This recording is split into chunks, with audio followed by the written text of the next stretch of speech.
the premature burial.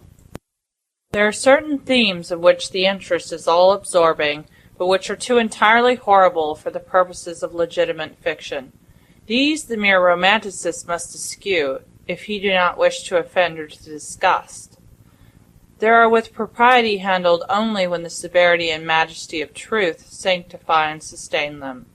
We thrill, for example, with the most intense of pleasurable pain over the accounts of the passage of the Beresina, of the earthquake at Lisbon, of the plague at London, of the massacre of St. Bartholomew, or of the stifling of the 123 prisoners in the Black Hole at Calcutta. But in these accounts it is the fact, it is the reality, it is the history which excites. As inventions we should regard them with simple abhorrence. I have mentioned some few of the more prominent and august calamities on record, but in these it is the extent, not less than the character of the calamity, which so vividly expresses the fancy. I need not remind the reader that, from the long and weird catalogue of human miseries, I might have selected many individual instances more replete with essential suffering than any of these vast generalities of disaster. The true wretchedness, indeed, the ultimate woe, is particular, not diffuse, that the ghastly extremes of agony are endured by man the unit, and never by man the mass. For this, let us thank a merciful God. To be buried while alive is, beyond question, the most terrific of these extremes which has ever fallen to the lot of mere mortality. That it has frequently, very frequently, so fallen will scarcely be denied by those who think. The boundaries which divide life from death are at best shadowy and vague. Who shall say where the one ends and where the other begins? We know that there are diseases in which occur total cessations of all the apparent functions of vitality, and yet in which these cessations are merely suspensions, properly so called. They are only temporary pauses in the incomprehensible mechanism. A certain period elapses, and some unseen mysterious principle again sets in motion the magic pinions and the wizard wheels. The silver cord was not forever loosed, nor the golden bowl irreparably broken, but where, meantime, was a soul produced such effects, that the well-known occurrence of such cases of suspended animation must naturally give rise now and then to premature interments. Apart from the consideration, we have the direct testimony of medical and ordinary experience to prove that a vast number of such interments have actually taken place. I might refer at once, if necessary, to 100 well-authenticated instances, one of very remarkable character, and of which the circumstances may be fresh in the memory of some of my readers, occurred not very long ago in the neighboring city of Baltimore, where it occasioned a painful, intense, and widely extended excitement. The wife of one of the most respectable citizens, a lawyer of eminence and a member of Congress, was seized with a sudden and unaccountable illness, which completely baffled the skill of her physicians. After much suffering she died, or was supposed to die. No one suspected, indeed, or had reason to suspect, that she was not actually dead. She presented all the ordinary appearances of death. The face assumed the usual pinched or sunken outline. The lips were of the usual marble pallor. The eyes were lustreless. There was no warmth. Pulsation had ceased.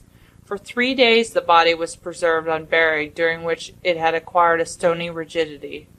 The funeral, in short, was hastened on account of the rapid advance of what was supposed to be decomposition. The lady was deposited in her family vault, which for 3 subsequent years was undisturbed. At the expiration of the term it was opened for the reception of a sarcophagus, but alas, how fearful a shock awaited the husband who personally threw open the door. As its portal swung outwardly back, some white-apparelled object fell rattling within his arms. It was a skeleton of his wife, in her yet unmoulded shroud. A careful investigation rendered it evident that she was revived within 2 days after entombment, that her struggles within the coffin had caused it to fall from a ledge or shelf to the floor, where it was so broken as to permit her escape. A lamp which had been accidentally left full of oil within the tomb was found empty. It might have been exhausted, however, by evaporation. On the uttermost of the steps which led down into the dread chamber was a large fragment of the coffin, with which it seemed that she had endeavored to arrest attention by striking the iron door. While thus occupied, she probably swooned, or possibly died through sheer terror, and having passed with him some wretched years, she died. At least her condition so closely resembled death as to deceive every one who saw her. She was buried, not in a vault, but in an ordinary grave in the village of her nativity.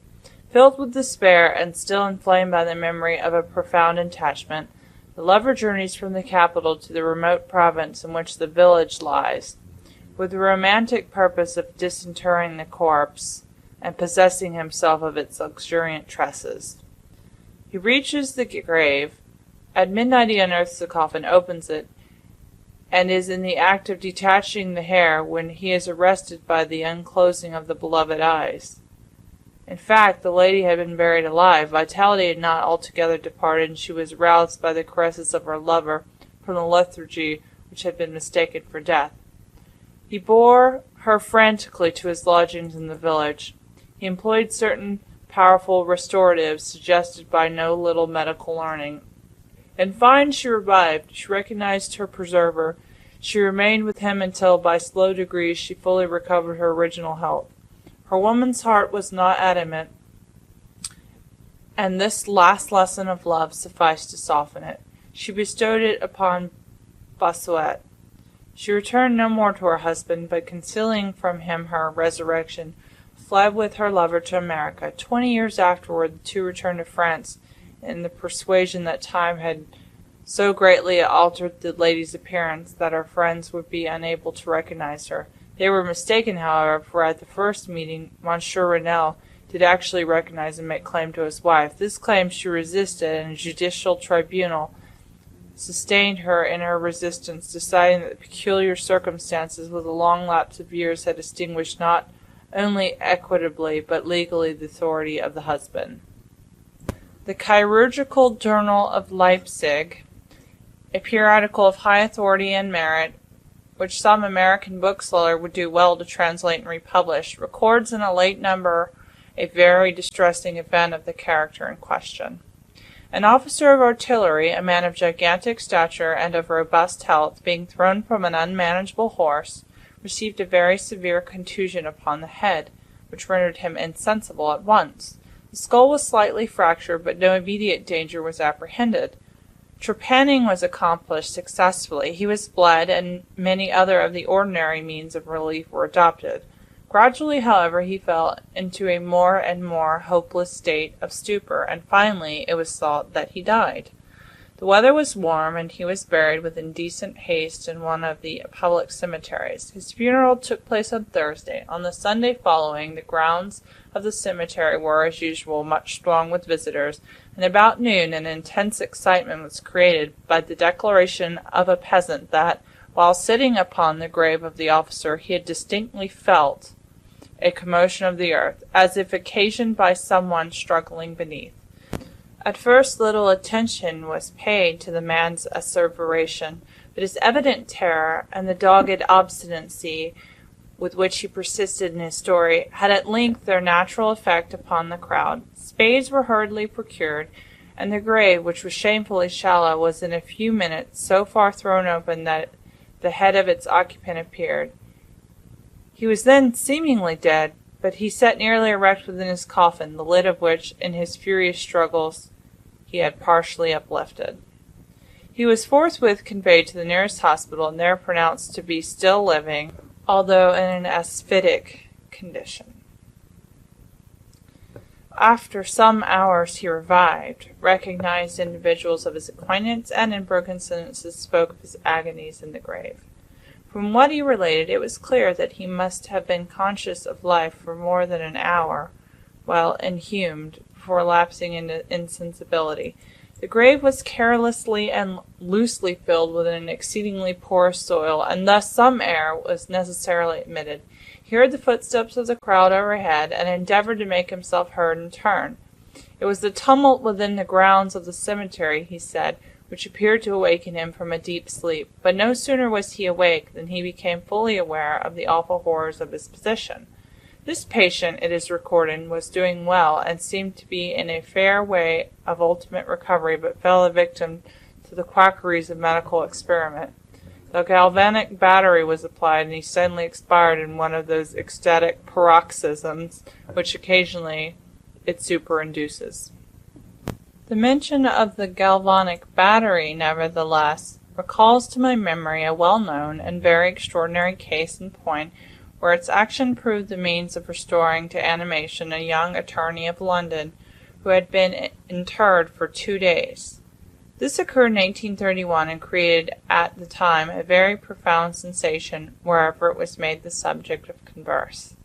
The patient, Mr. Edward Stapleton, had died apparent of typhus fever, accompanied with some anomalous symptoms which had excited the curiosity of his medical attendants.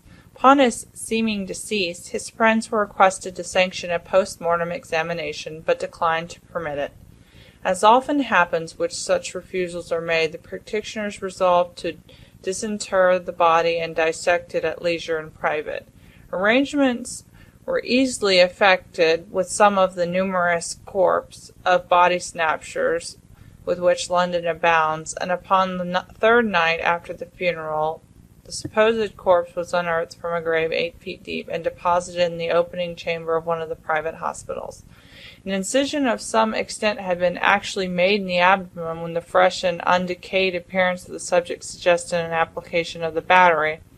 One experiment succeeded another, and the customary effects supervened, with nothing to characterize them in any respect, except upon 1 or 2 occasions a more than ordinary degree of likeness in the convulsive act.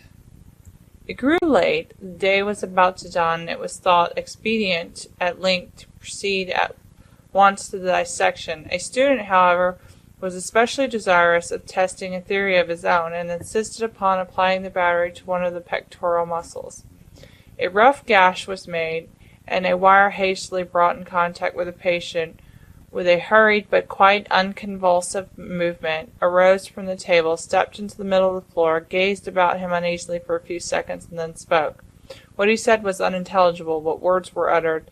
The syllabification was distinct. Having spoken, he fell heavily on the floor. For some moments all were paralyzed with awe, but the urgency of the case soon restored them their presence of mind. It was seen that Mr. Stapleton was alive, although in a swoon. Upon exhibition of either, he revived and was rapidly restored to health and to the society of his friends, from whom, however, all knowledge of his resuscitation was withheld until a relapse was no longer to be apprehended. Their wonder, their rapturous astonishment, may be conceived.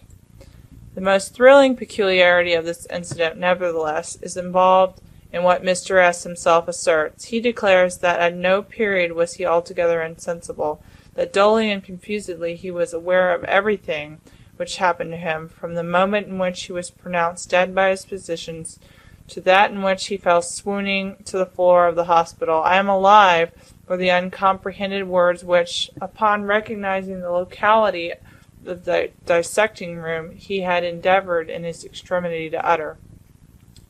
It were an easy matter to multiply such histories as these, but I forbear, for indeed we have no need of such to establish the fact that premature interments occur.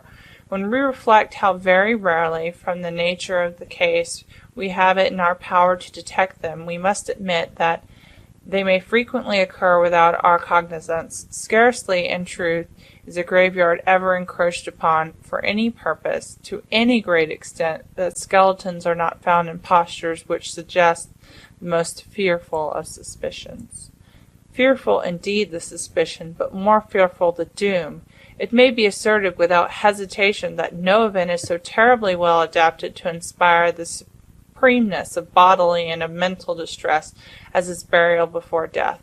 The unendurable oppression of the lungs, the stifling fumes from the damp earth, the clinging to the death garments, the rigid embrace of the narrow house, the blackness of the absolute night, the silence like a sea that overwhelms, the unseen but palpable presence of the conqueror worm, These things, with the thoughts of the air and grass above, with the memory of dear friends, would fly to save us, if but informed of our fate, and with consciousness that of this fate they can never be informed, that our hopeless portion is that of the really dead. These considerations, I say, carry into the heart, which still palpitates, a degree of appalling and intolerable horror from which the most daring imagination must recoil.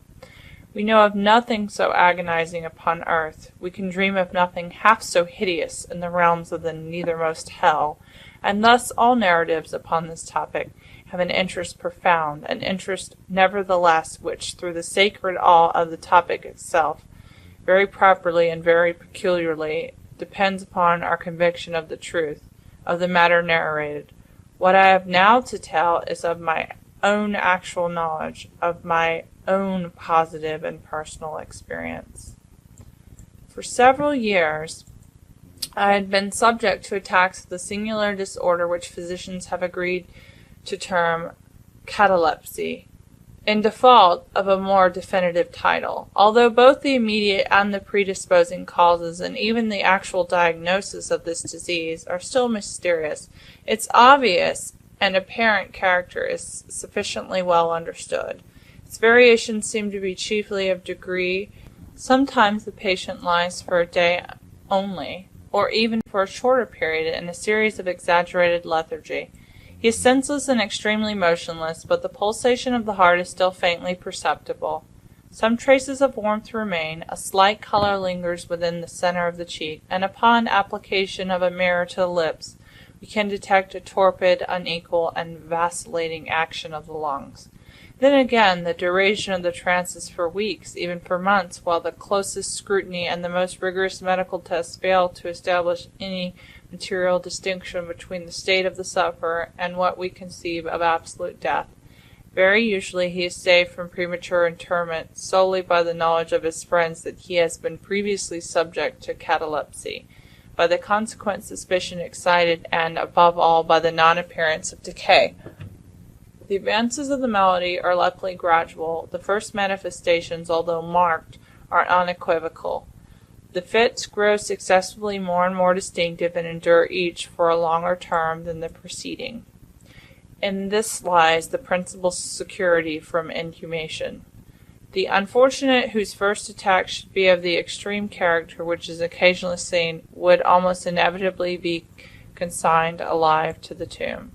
My own case differed in no important particular from those mentioned in medical books. Sometimes without any apparent cause I sank little by little into a condition of hemisyncope or half-swoon, and in the condition without pain, without ability to stir or, strictly speaking, to think, but with a dull, lethargic consciousness of life and of the presence of those who surrounded my bed, I remained, until the crisis of the disease restored me suddenly to perfect sensation. At other times I was quickly and impetuously smitten. I grew sick and numb and chilly and dizzy, and so fell prostrate at once. Then for weeks all was void and black and silent, and nothing became the universe. Total annihilation could be no more.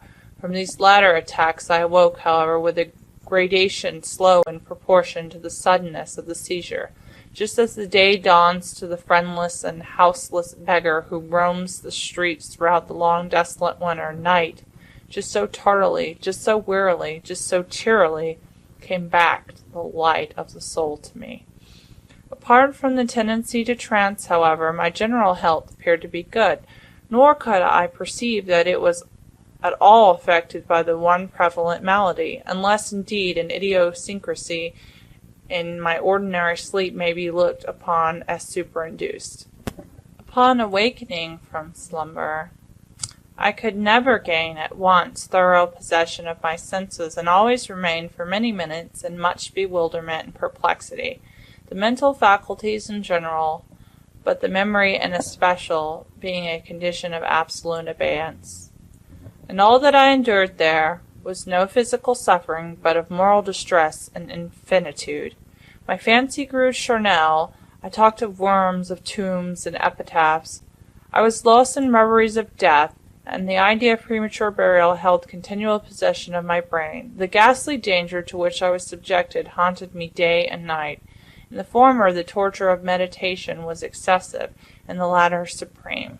When the grim darkness overspread the earth, then, with every horror of thought, I shook as the quivering plumes upon the hearse. When nature could endure wakefulness no longer, it was with a struggle that I consented for sleep, for I shuddered to reflect that upon awaking I might find myself the tenant of a grave, and when finally I sank into slumber, it was only to rush at once into a world of phantasms, above which, with vast sable overshadowing wing, hovered predominant the one sepulchral idea. From the innumerable images of gloom which thus oppressed me in dreams, I select for record but a solitary vision. Methought I was immersed in a cataleptic trance of more than usual duration and profundity. Suddenly there was an icy hand upon my forehead, and an impatient, gibbering voice whispered the word, "Arise," within my ear. I sat erect.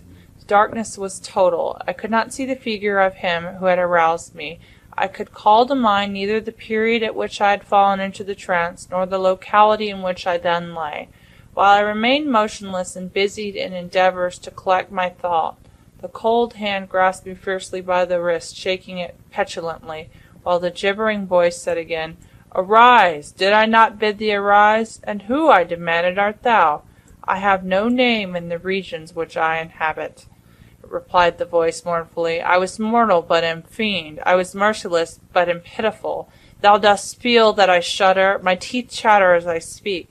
Yet it is not with the chilliness of the night without end. This hideousness is insufferable. How canst thou tranquilly sleep? I cannot rest for the cry of these great agonies. These sights are more than I can bear. Get thee up. Come with me into the outer night, and let me unfold to thee the graves.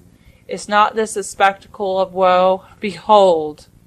I looked, and the unseen figure which still grasped me by the wrist had caused to be thrown open the graves of all mankind, and from each issued the faint phosphoric radiance of decay, so that I could see into the innermost recesses, and there view the shrouded bodies in their sad and solemn slumbers with the worm.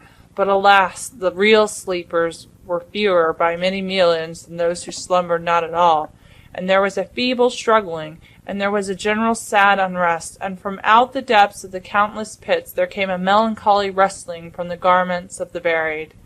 And of those who seemed tranquilly to repose, I saw that a vast number had changed, in a great or less degree, the rigid and uneasy position in which they had naturally been entombed, and the voice again said to me as I gazed, is it not a pitiful sight?" But before I could find words to reply, the figure had ceased to grasp my wrist. The phosphoric lights expired, and the graves were closed with a sudden violence, while from out them arose a tumult of despairing cries, saying again, "Is it not, oh God, is it not a very pitiful sight?" Fantasies such as these, presenting themselves at night, extended their terrific influence far into my waking hours. My nerves became thoroughly unstrung, and I fell a prey to perpetual horror. I hesitated to ride or to walk, or to indulge in any exercise that could carry me from home. In fact, I no longer dared trust myself out of the immediate presence of those who were aware of my proneness to catalepsy, lest, falling into one of my usual fits, I should be buried before my real condition could be ascertained. I doubted the care, the fidelity of my dearest friends. I dreaded that, in some trance of more than customary duration, they might be prevailed upon to regard me as irrecoverable. I even went so far as to fear that, as I occasioned much trouble, they might be glad to consider any very protracted attack a sufficient excuse for getting rid of me altogether. It was in vain they endeavored to reassure me by the most solemn promises. I exacted the most sacred oaths that under no circumstances they would bury me until decomposition had so materially advanced as to render farther preservation impossible. And even then, my mortal terrors would listen to no reason, would accept no consolation. I entered into a series of elaborate precautions. Among other things, I had the family vault so remodeled as to admit of being readily opened from within. The slightest pressure upon a long lever that extended far into the tomb would cause the iron portal to fly back. There were arrangements also for the free admission of air and light, and convenient receptacles for food and water within the immediate reach of the coffin intended for my reception. This coffin was warmly and softly padded, and was provided with a lid fashioned upon the principle of the vault door, with the addition of springs so contrived that the feeblest movement of the body could be sufficient to set it at liberty. Besides all this, there was suspended from the roof of the tomb a large bell, the rope of which, it was designed, should extend through a hole in the coffin, and so be fastened to one of the hands of the corpse. But alas! What avails the vigilance against the destiny of man? Not even these well-contrived securities suffice to save from the uttermost agonies of living inhumation a wretch of these agonies foredoomed. There arrived an epoch, as often before there had arrived, in which I found myself emerging from total unconsciousness into the first feeble and indefinite sense of existence. Slowly, with a tortoise gradation, approached the faint grey dawn of the cycle day, a torpid uneasiness, an apathetic endurance of dull pain, no care, no hope, no effort. Then, after a long interval, a ringing in the ears. Then, after a lapse still longer, a prickling or tingling sensation in the extremities.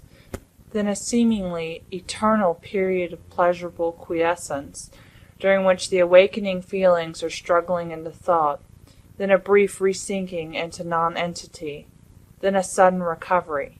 At length the slight quivering of an eyelid, and immediately thereupon an electric shock of a terror, deadly and infinite, which sends the blood in torrents from the temples to the heart. And now the first positive effort to think. And now the first endeavor to remember. And now a partial and evanescent success. And now the memory has so far regained its dominion that, in some measure, I am cognizant of my state. I feel that I am not awaking from ordinary sleep. I recollect that I have been subject to catalepsy.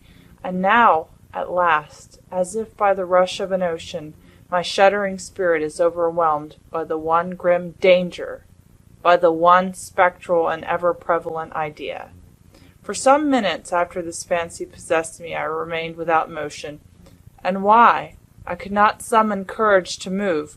I dared not make the effort which was to satisfy me of my fate, and yet there was something at my heart which whispered me it was sure. Despair, such as no other species of wretchedness ever calls into being, despair alone urged me, after long irresolution, to uplift the heavy eyelids of my eyes. I uplifted them. It was dark, all dark. I knew that the fit was over. I knew that the crisis of my disorder had long passed. I knew that I had now fully recovered the use of my visual faculties, and yet it was dark, all dark, the intense and utter raylessness of the night that endureth for evermore.